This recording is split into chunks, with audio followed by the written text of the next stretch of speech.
No primeiro dos programas, apresentamos em traços gerais a situação da pesca do ponto de vista económico e social.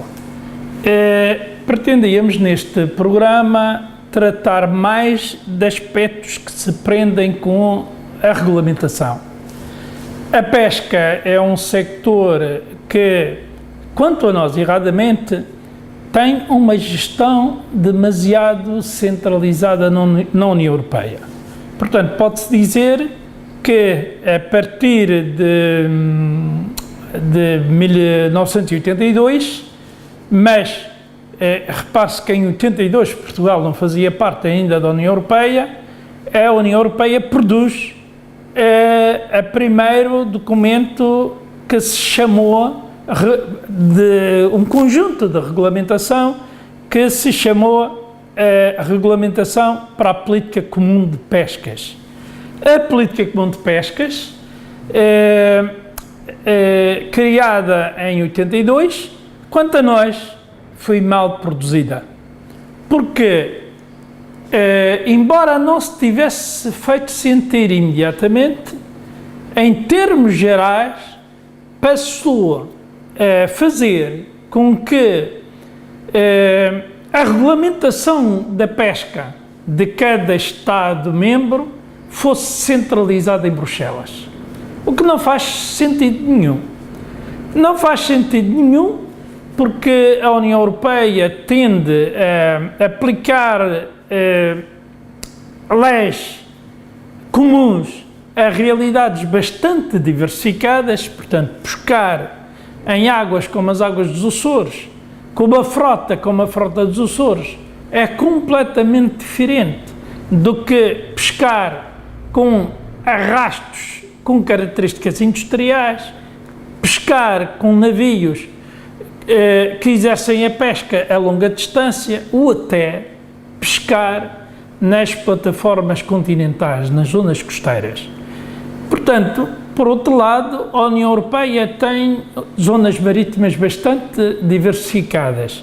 Tem um Mar do Norte que tem determinadas características, a pesca nos mares mediterrâneos, a pesca digamos assim, na fachada ocidental ibérica e tem a pesca em regiões ultraperiféricas como Açores, Madeira e Canárias. Essa regulamentação, portanto, está inapropriada e nós pura e simplesmente discordamos dela. Achamos que a União Europeia só deve ter regulamentação comum naquilo que tem a ver com a gestão de recursos comuns. Isto é, tem sentido que seja estabelecida a regulamentação comum para espécies cuja unidade populacional sejam comuns a mais do que um Estado.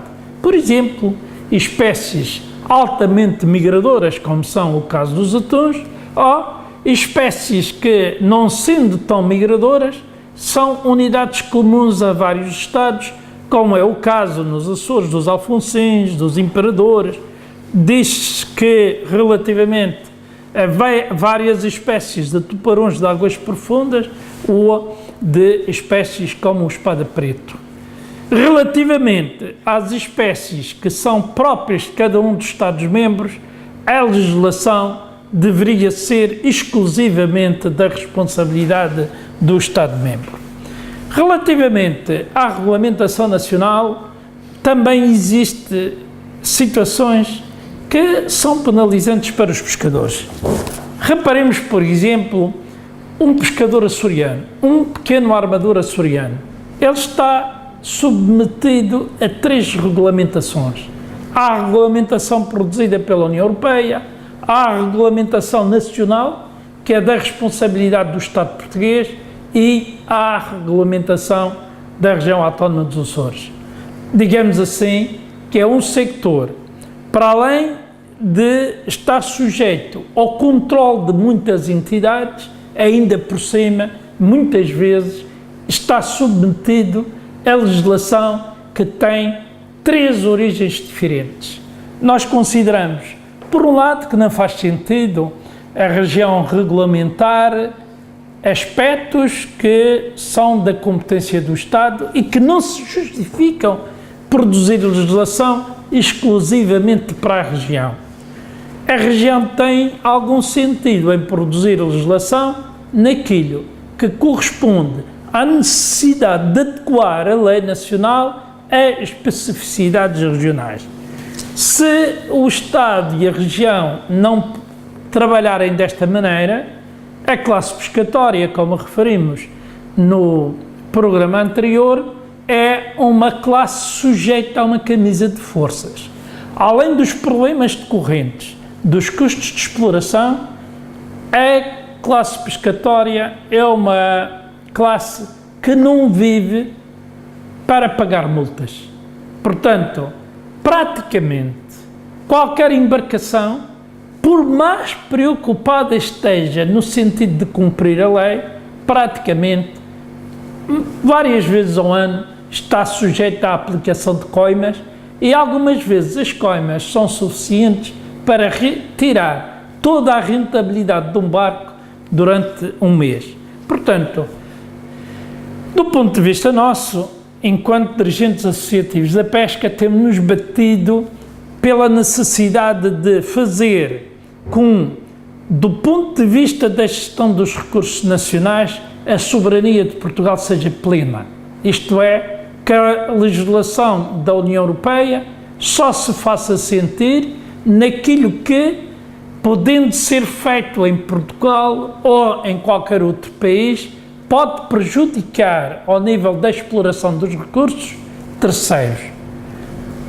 Excluindo essas situações, que aliás estão previstas nas convenções das Nações Unidas e regulamentos das Nações Unidas sobre a gestão dos recursos pesqueiros nas águas dos Estados, membros das Nações Unidas, excluindo essas situações, a União Europeia não deve ter nenhuma função regulamentadora.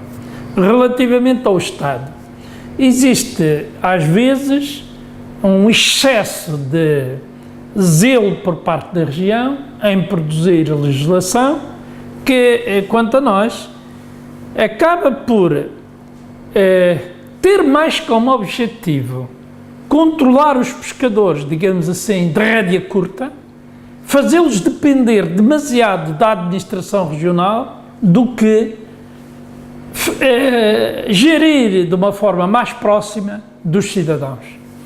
Nós consideramos que alguma legislação regional, inclusive, viola princípios constitucionais. E sobre essa matéria, custa-nos dizer, mas há casos em que nós tivemos de recorrer da verificação da conformidade das leis produzidas pela região relativamente àquilo que está estabelecido na Constituição.